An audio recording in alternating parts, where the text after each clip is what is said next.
హల్లెలూయా. యేసుక్రీస్తు నామమున అందరికీ హృదయపూర్వక వందనములు.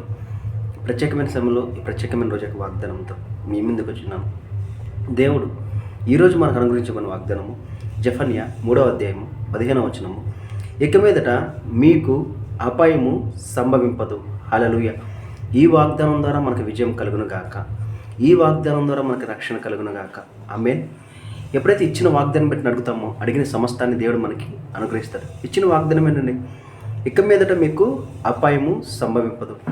దేవుడు ప్రతి విషయంలో మనకి తోడే అంటున్నాడు. ప్రతి విషయంలో మనకి రక్షణ కలిగిస్తా అంటున్నాడు. మనం ఎప్పుడైతే ఆయన విశ్వసించున్నామో, ఎప్పుడైతే నజరేయుడైన యేసుక్రీస్తు గారు మన కొరకు మరణించి తిరిగి లేచిన మనం విశ్వసించున్నామో, ఆ విశ్వాసం ద్వారా సమస్తాన్ని జయించిన అనుభవాన్ని మనము పొందుకున్నాము.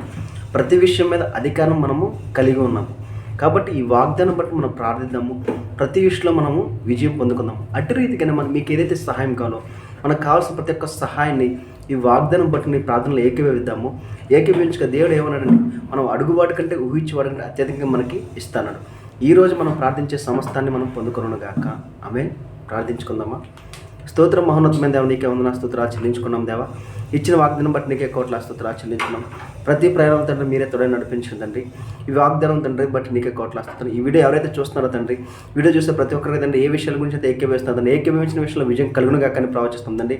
ఇది తండ్రి ప్రతి రోగము నజరేయుడైన యేసుక్రీస్తునామములో తండ్రి తొలగిపోనుగా కానీ ప్రవచిస్తుందండి. స్వస్థ కలుగునుగాక. యేసు పొందిన గాయల తండ్రి స్వస్థ కలుగునుగా కానీ ప్రవచిస్తుందండి. అప్పు ఐశ్వర్యంగా మారునుగాక. ప్రతి ప్రయాణంలో తండ్రి మీరే తోడే నడిపించండి తండ్రి. కావాల్సిన ప్రతి ఒక్కరికి కావాల్సిన ప్రతి ఒక్క సహాయాన్ని అందచేయమని నజరేయుడైన యేసుక్రీస్తు నామములో అడిగి వేడుకొంచున్నాం తండ్రి. ఆమేన్. అందరికీ హృదయపూర్వక వందనములు.